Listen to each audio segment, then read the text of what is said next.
ایک مختصر حدیث پاک پڑھی گئی ہے. انشاءاللہ اسی حدیث پاک کو سامنے رکھتے ہوئے کچھ باتیں آپ حضرات کے سامنے پیش کی جائیں گی. ہو سکتا ہے کسی بندے خدا کو فائدہ پہنچائے. امام ابن حبان نے اپنی صحیح میں حدیث نقل فرمائی ہے. حضرت عبداللہ بن عباس رضی اللہ تعالی عنہما سے یہ روایت مروی ہے. فرماتے ہیں کہ اللہ کے رسول صلی اللہ علیہ وسلم نے ارشاد فرمایا البرکۃ مع اکابر، کہ برکت جو ہے وہ تمہارے اکابر کے ساتھ. برکت اس کے معنی خیر کے بھی آتے ہیں اور نفع کے بھی. قرآن کے بارے میں کہا گیا کتاب المبارک، یعنی کثیر النفع، کثیر الخیر کتاب. اس کتاب کے اندر خیر زیادہ ہے اور نفع زیادہ. اس میں کہا گیا البرکۃ مع اکابر، مطلب یہ ہے کہ برکت یعنی زیادہ خیر اگر حاصل کرنا ہے اور زیادہ نفع اگر حاصل کرنا ہے تو مع اکابر. یہ کہاں پر ہے؟ اکابر کے پاس، تمہارے بڑوں کے پاس ہے. تو جو آدمی بڑوں کے ساتھ جتنا جڑ کر رہے اس کو اتنی ہی خیر حاصل ہے.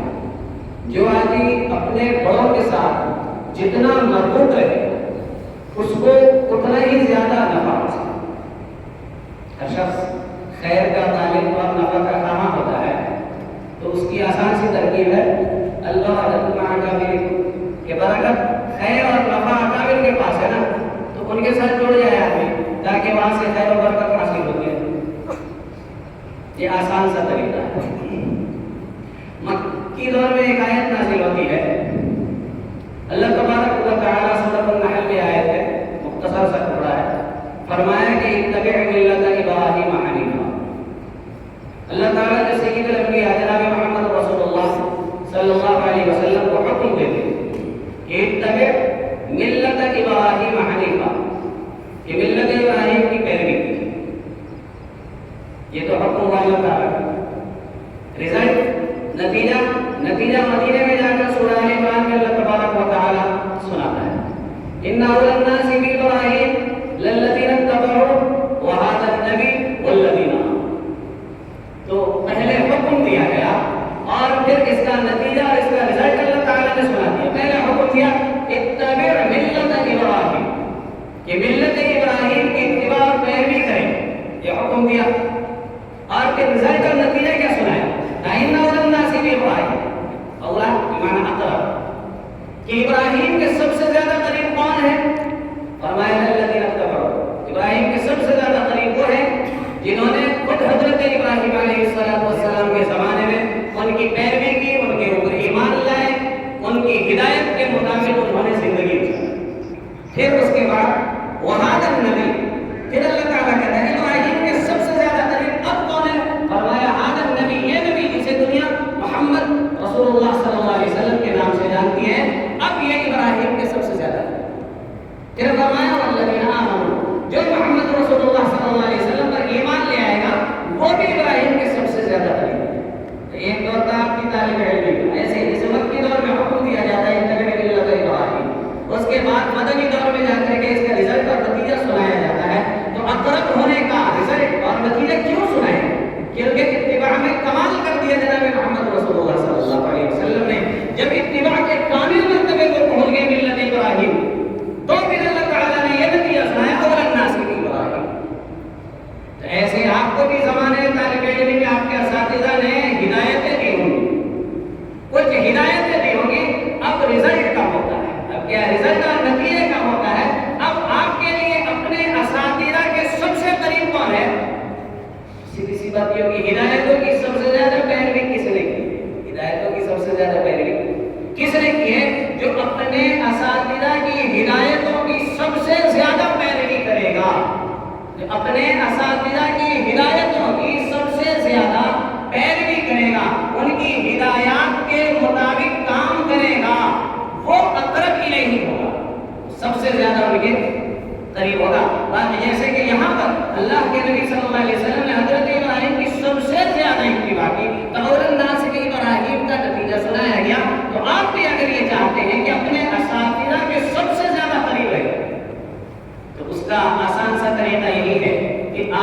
کی ہدایات کی سب سے زیادہ پیروی کرنے والے بن جائیں، یہی طریقہ ہے۔ اور یہاں پر بھی البرکۃ مع اکابرکم، اس حدیث کا بھی خلاصہ وہی ہے، اور ان دونوں آیتوں کو جوڑنے سے بھی یہی نتیجہ نکل کر آتا ہے۔ اس کے بعد ایک اور بات میں کہنا چاہتا ہوں کہ جو اصحاب فضل ہیں، اگر آپ لوگوں کے دلوں کو جیتنا چاہتے ہیں، اگر کسی کے دل کو جیتنا چاہتے ہیں، پھر وہی البرکۃ مع اکابرکم، تبھی برکت اور نفع حاصل کیسے ہوگا؟ ذال اعتراف بالفضل، الاعتراف بالفضل۔ اگر کوئی صاحب فضل ہے، کسی کے پاس کوئی فضل و کمال ہے، تو اس کا اعتراف ہونا چاہیے۔ سب سے پہلی بنیادی بات ہے اس کا کیا ہونا چاہیے؟ اعتراف ہونا چاہیے۔ آج بڑی بیماری ہم لوگوں کے اندر یہی ہے کہ صاحب فضل اور صاحب کمال کے کمال اور فضل کا اعتراف کرنے کو تیار ہے، دل تو گواہی دیتا ہے لیکن ماننے کو تیار نہیں۔ جیسے کہ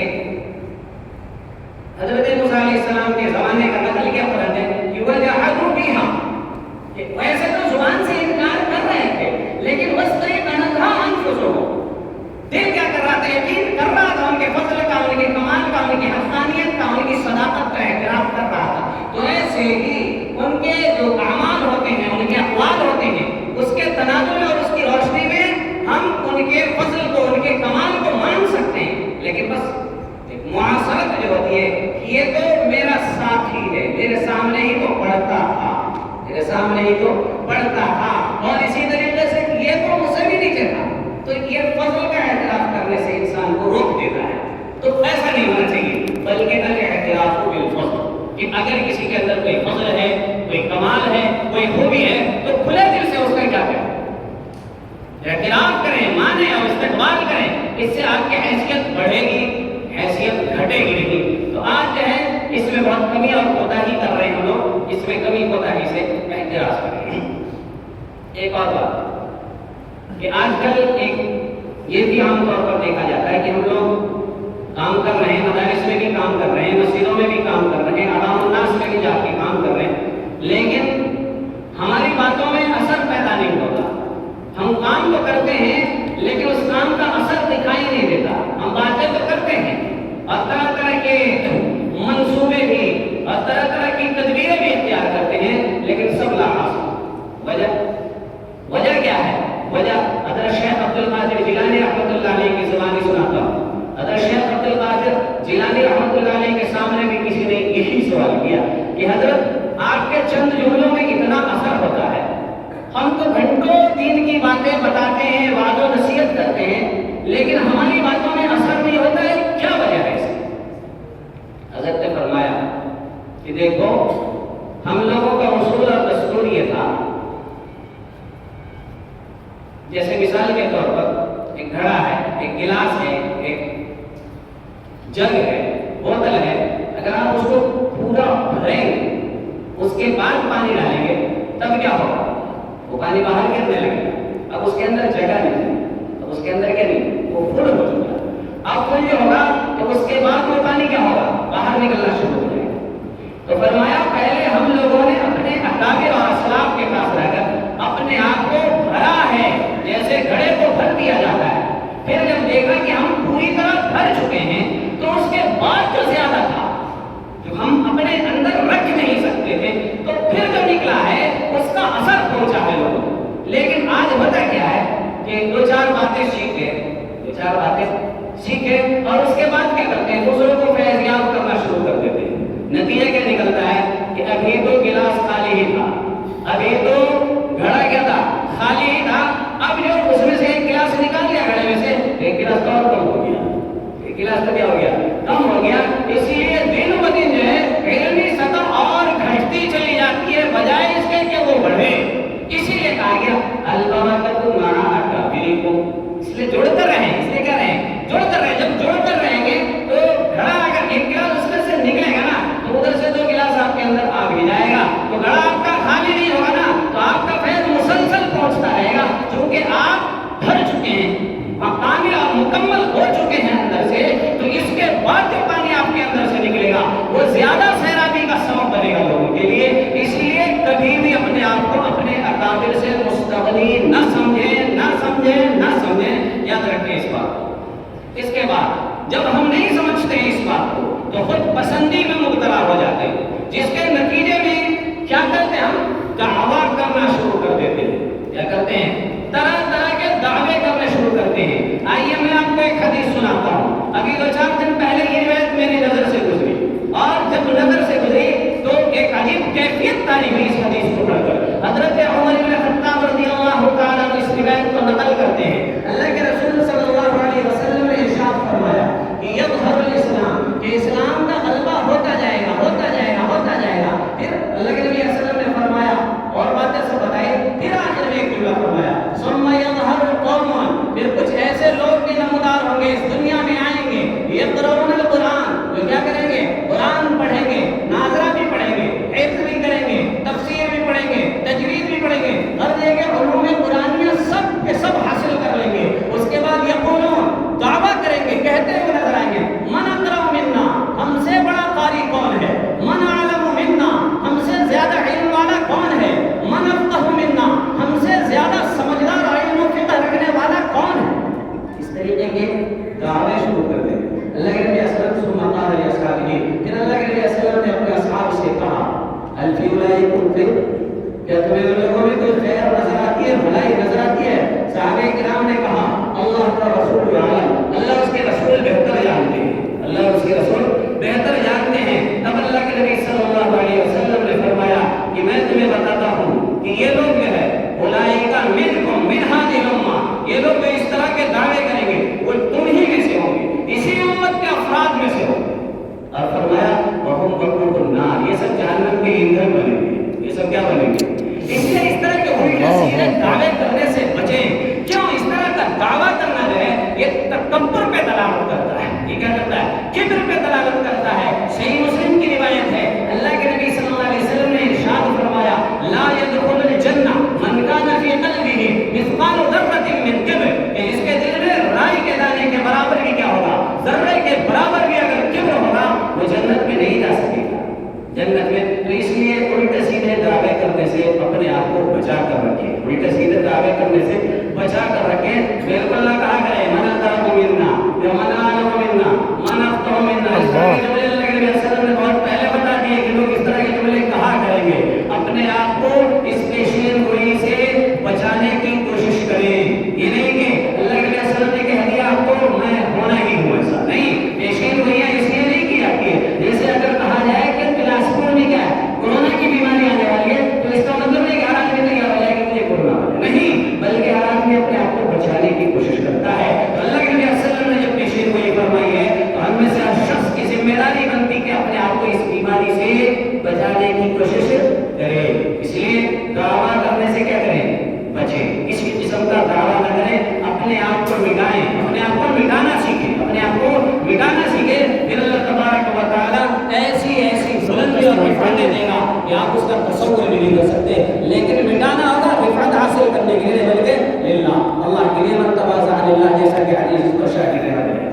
اس کے بعد ایک اور بات کہتا ہوں، اللہ کے نبی صلی اللہ علیہ وسلم نے ارشاد فرمایا مثل المؤمن مثل النحلہ، ایک مومن کی مثال شہد کی مکھی کی طرح ہے۔ مومن کی مثال کس کی طرح ہے؟ شہد کی مکھی کی طرح ہے۔ ویسے تو اس حدیث سے بہت سارے اسباق حاصل ہوتے ہیں، لیکن ایک چھوٹا سا سبق میں آپ کے سامنے پیش کرتا ہوں۔ شہد کی مکھی جو ہے وہ کیا کرتی ہے، اپنے چھتے سے اڑتی ہے اور بہت دور تک چلی جاتی ہے، کئی کلومیٹر تک کیا ہے سفر کرتی ہے وہ، لیکن اس کی واپسی کہاں ہوتی ہے؟ کہاں واپسی ہوتی ہے؟ چھتے کی طرف واپسی ہوتی ہے، کہیں اور چلی جاتی ہے۔ اگر وہ بلاسپور ہماری اس مسجد میں مان لیں گے، اس مسجد میں شہد کی مکھی نے اپنا چھتا بنایا، اگر یہاں سے یہ رس چوسنے کے لیے جائے گی تو کہاں آئے گی واپس؟ یہاں آئے گی نہیں، آئے گی نہیں آئے گی، اور جو نفع اس نے وہاں پھولوں سے حاصل کیا وہ لا کر کہاں پہنچائے گی؟ وہ نفع کہاں پہنچائے گی؟ تو کیا ہونا چاہیے؟ آپ چاہے جامعہ سے پڑھ کر شہد کی مکھی کی طرح جتنی دور بھی چلے جائیں، جتنی دور بھی چلے جائیں، آپ کو آنا چاہیے یہیں، مربوط رہنا چاہیے یہیں سے۔ شہد کی مکھی سے سبق سیکھیں، آپ تو اشرف المخلوقات ہیں، شہد کی مکھی تو اشرف المخلوقات نہیں ہے۔ اس نے اس سبق کو یاد رکھا، آپ نے کیوں اس سبق کو یاد رکھتے ہیں کہ چاہے ہم جتنی بھی دور چلے جائیں گے مگر اپنے جامعہ اور اپنے اساتذہ سے مربوط رہیں گے۔ انشاءاللہ. اور وہاں جو ہمیں منفعت حاصل ہوں گے، کون سے جو ہم رس چوز کر کے شہد کی مکھیاں رس چوزتی ہیں، تو آپ کو جتنی بھی منفعت حاصل ہوں گے اس کا اصل حقدار کون ہے؟ آپ کا جامعہ اور آپ کے اساتذہ ہیں، نئے کے آپ، نئے کے وہ بھی فیض اٹھاتی ہے. بہرحال شہد میں سے شہد کی مکھی بھی کھاتی ہے، فیضیاب ہوتی ہے، لیکن اس کا یہ مطلب نہیں ہے کہ کل طور پر وہی فیضیاب ہو جائے. شہد کی مکھی جو شہد تیار کرتی ہے 20% شہد کی مکھی استعمال کرتی ہے، باقی 80% دوسروں کے لیے بناتی ہے. تو اس لیے آپ کو جو نفع حاصل ہو رہا ہے، آپ کو جو کیا ہو رہا ہے، 20% آپ کا، 80% مدرسہ کا. ٹھیک ہے نا؟ ٹھیک ہے نا؟ ٹھیک ہے. نہیں مانتے شہد کی مکھی سے آپ افضل تو ہیں؟ افضل ہے نہیں ہے؟ جی جی ہے نہیں افضل. ٹھیک ہے، یاد رکھیں گے، سب بولیں گے نہیں. اچھا، اس کے بعد ایک واقعہ سناتا ہوں. پہلے بھی کسی مجلس میں یہ واقعہ سنایا تھا، آج پھر اعادہ کرتا ہوں اس واقعے کا. آج پھر اعادہ کرتا ہوں اس واقعے کا. ایک بادشاہ تھا، ایک بادشاہ تھا، وہ آنکھ سے کانا تھا. آنکھ سے کیا تھا؟ کانا تھا. اور پاؤں سے ایک پاؤں سے لنگڑا تھا. ایک آنکھ سے کیا تھا؟ کانا تھا، اور ایک پاؤں سے لنگڑا تھا. بڑے عدل و انصاف کے ساتھ حکومت کرتا تھا. عوام الناس کو اس سے کوئی شکایت نہیں تھی. اس کے علاقے کا ہر فرد خوشحالی کی زندگی بسر کر رہا، ہر ایک امن چین سکون عدل و انصاف کے سائے میں رہ رہا. ایک دن اچانک بادشاہ نے کہی فرمائش کر دی. کیا فرمائش کر دی؟ کہ میری کوئی شخص ایسی تصویر بنا دے کہ آنکھوں کا کانا پن دکھائی نہ دے اور پیروں کا لنگڑا پن بھی دکھائی نہ دے. اس کی علاقے، اس کی سلطنت اور حکومت میں رہنے والے تمام مسلمانوں نے انکار کر دیا کہ ایسے تصویر کیسے بنا سکتے ہیں جب اللہ تبارک و تعالیٰ نے اور قدرت نے تمہیں کانا پیدا کیا ہے، لنگڑا بنایا ہے، تو ہم کیسے اس خامی کو دور کر سکتے ہیں؟ ایسی کوئی تصویر ہم نہیں بنا سکتے، ایسی کوئی تصویر ہم نہیں بنا سکتے. لیکن طویل عرصے کے بعد ایک مصور تیار ہوا. اس نے کہا کہ میں بناؤں گا تصویر، میں کیا کروں گا، یہ تصویر بناؤں گا. اس کے بعد اس نے ایک ایسی تصویر بنائی کہ سب لوگ دیکھ کر کے حیران رہے. سب لوگ دیکھ کر کے حیران رہے. کیسی تصویر بنائی اس نے؟ اس نے بادشاہ کو شکار کرتے ہوئے دکھایا. اس نے بادشاہ کو کیا ہے، بندوق سے کیا ہے، شکار کرتے ہوئے دکھایا. تو بندوق کو اس کی ایک آنکھ پہ لگا دیا. بندوق کو کیا ہے کہ آنکھ سے وہ شکار پر نگاہ رکھے ہوا ہے. ایک آنکھ تو ٹھیک تھی اس کی، دوسری آنکھ ڈالی تھی. اسی آنکھ کو اس نے کیا کیا، بندوق کو فٹ کر دیا. اور شکار کرنے کے لیے ظاہر سے ایک پیر جھکا کے بیٹھے گا نا، ایک پیر دونوں پیر کھڑا کر کے تو نشانہ نہیں لگائے گا نا، ایک پیر جھکا کے. تو لنگڑے پیر کو اس نے جھکا دیا اس طریقے سے. اور جو واقعی عیب اور خامی تھی اس کو اس نے خوبی کی شکل میں پیش کر دیا. اور ایسے بادشاہ کی تصویر بنائی کہ جو عیب اور خامی اور خرابی والا تھا، اس کی تصویر لوگوں کے سامنے اس حالت میں پہنچی کہ اس کے اندر کوئی خوبی، کوئی خامی، کوئی خرابی، کوئی عیب نظر ہی نہیں آ رہا تھا. آپ بھی جامعہ کی ایسی تصویر بنانے کی کوشش کریں. آپ بھی جامعہ کی ایسی ہی تصویر بنانے کی کوشش کریں. اگر کوئی خامی دکھائے تو آپ اسے خوبی دکھا دیں. اس خامی کو تصویر منظر کشی اس طریقے سے کر دیں، اس خامی کی منظر کشی ایسے کر دیں کہ وہ خامی خامی نظر آئے ہی نہیں. اسی لیے کہتا ہوں جامعہ کا دفاع ہر حال میں کریں. جامعہ کا کسی سے یہ سبق حاصل ہوتا ہے. اس سلسلے میں ایک حدیث سناتا ہوں. کسی امام طبرانی نے ایک کتاب لکھی، کتاب الدعا. کتاب الدعا، اس میں حدیث نقل فرمائی ہے کہ اللہ کے نبی صلی اللہ علیہ وسلم نے کچھ قسم کے لوگوں سے پناہ مانگی، جیسے کہ برے پڑوسی سے. اس طریقے سے آخر میں اس حدیث کا آخر ہے وہ میں سنانا چاہتا ہوں. اللہ کے نبی صلی اللہ علیہ وسلم نے فرمایا وَمِنْ خَلِيلٍ مَاكِرٍ، کہ ایسے دوست سے میں پناہ چاہتا ہوں جو مکار قسم کا ہوتا ہے. ایسے دوست جو مکار قسم کا ہوتا ہے. اس کی صفت کیا ہوتی ہے؟ فرمایا إِنْ رَأَىٰ حَسَنَةً دَفَنَهَا، اگر کوئی خوبی اور بھلائی دیکھ لے تو اس کو دفن کر دیتا ہے، چھپا دیتا ہے. وَإِذَا رَأَىٰ سَيِّئَةً، اگر کوئی برائی دیکھ لینا تو سوشل میڈیا کا یہ خود ایک ریپورٹر بن جاتا ہے. سوشل میڈیا میں جا کر کے خود کیا بن جاتا ہے. تو آپ خوبیوں کے ریپورٹر بنے، خامیوں کے ریپورٹر نہ بنے. آپ جامعہ کے خلیل ماکر نہ بنے. آپ جامعہ اور اپنے اساتذہ کے لیے کیا نہ بنے، خلیل ماکر نہ بنے. جامعہ اور اساتذہ کی خوبیاں دیکھیں تو اسے دفن کر دیا کریں، اور جب اس کی برائیوں کو دیکھیں تو اس کو لوگوں کے سامنے اجاگر کرتے تھے. اللہ کے نبی صلی اللہ علیہ وسلم نے ایسے خلیل سے، ایسے دوستوں سے پناہ مانگی ہے. تو آپ جامعہ کے ایسے دوست براہ کرم نہ بنے. آپ جامعہ کے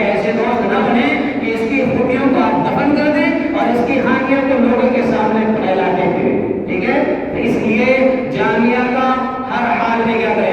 دفاع کرے، ورنہ اس حدیث کو یاد رکھے۔ اس میں اللہ کے نبی صلی اللہ علیہ وسلم نے ارشاد فرمایا کہ جس کسی مسلمان کے سامنے کسی دوسرے مسلمان کی برائی بیان کی جاتی ہے، وہ اس کی نصرت کر سکتا ہے، وہ اس کی حمایت تائید کر سکتا ہے، وہ اس کی عزت و آبرو کی حفاظت کر سکتا ہے، لیکن پھر بھی نہیں کرتا ہے، اللہ تبارک و تعالیٰ بھی اس کو ایسی ہی کسی جگہ میں بے یار و مددگار چھوڑ دے گا جہاں اس کو خود اللہ تبارک و تعالیٰ کی ضرورت پڑے گی۔ اس لیے جامعہ کو اگر آپ بے یار و مددگار چھوڑیں گے، آپ اپنے اساتذہ اور مدرسے کے ذمہ داران اور منتظمین کو بے یار و مددگار چھوڑیں گے نصرت اور حمایت کے مواقع پہ، تو یاد رکھیں اللہ تعالیٰ آپ کو بھی بے یار و مددگار ایسے مواقع پہ چھوڑ دے گا جہاں آپ کو رب کی زیادہ ضرورت ہوگی۔ ٹھیک ہے، ٹھیک ہے۔ اس کے بعد جو ہے افتاح میں ایک کتاب پڑھائی جاتی ہے الشفاء والنصائح، اس کے اندر اصول سب بیان کیے گئے۔ اس کا ایک اہم ترین اصول القاعدۃ الثالثہ، قاعدہ نمبر 3، الیقین لا یزول بالشک۔ ویسے تو فقہ کا قاعدہ ہے، لیکن میں آپ کو آپ کے لیے یہ قاعدہ سناتا ہوں۔ زندگی میں معاشرے میں اس قاعدے کو عام کرنا چاہیے، اس قاعدے کو کیا کرنا چاہیے؟ عام کرنا چاہیے۔ جیسے اگر میں کہوں کہ آپ میں ایسے ہوں گے کہ جنہوں نے 2 سال 4 سال 5 سال یہاں جامعہ میں گزارے جی، تو اس کے بعد آپ کو چاہے میرے بارے میں چاہے اور اساتذہ اور منتظمین ہے اور جامعہ کے بارے میں کچھ نہ کچھ یقینی کیفیت تو پیدا ہو گئی ہوگی، کچھ نہ کچھ کیا ہے یقینی کیفیت پیدا ہو گئی ہوگی۔ پھر آپ باہر جاتے ہیں، باہر جا کے کوئی آپ کو آپ کے کسی استاد کے بارے میں ایک بات کہہ دیتا ہے اور آپ شک میں پڑ جاتے ہیں، آپ کیا کہتے ہیں؟ شک میں پڑ جاتے ہیں، اور شک کے بعد اس شک کو آپ وحی الہی کا درجہ دے دیتے ہیں، وحی الہی۔ اور وہ 10 سال 5 سال 8 سال 12 سال جو آپ نے جامعہ میں گزار کے ایک یقین والی کیفیت پیدا کی تھی، وہ یقین محض ایک شک اور ایک جملے کی وجہ سے ختم ہو جاتا ہے۔ حالانکہ فقہ کا اصول اور ضابطہ یہی ہے، الیقین لا یزول بالشک، کہ یقین کیا نہیں ہوتا ہے؟ شک سے ختم نہیں ہوا کرتا ہے۔ پھر آپ کا یقین شک سے کیسے ختم ہو جاتا ہے؟ آپ کا یقین شک سے کیسے ختم ہو جاتا ہے؟ ذرا اپنے اس نظریے پر بھی نظر ڈالیں گے۔ ماشاء اللہ آپ سے ویسی امید نہیں ہے کہ آپ کا یقین ختم ہو جاتا ہو، آپ پر مجھے اعتماد ہے کہ آپ اس طرح نہیں کرتے ہوں گے جیسے آپ حضرات یہاں پر جمع ہے۔ اللہ تبارک و تعالیٰ سے دعا ہے کہ اللہ تعالیٰ آپ کو بھی اور ہمیں بھی، ہم تمام لوگوں کو جنت کے پاس آئے، بلکہ جنت کی تمام مجلسوں میں اسی طرح اکٹھا فرما دے۔ آمین۔ واخر دعوانا ان الحمد للہ۔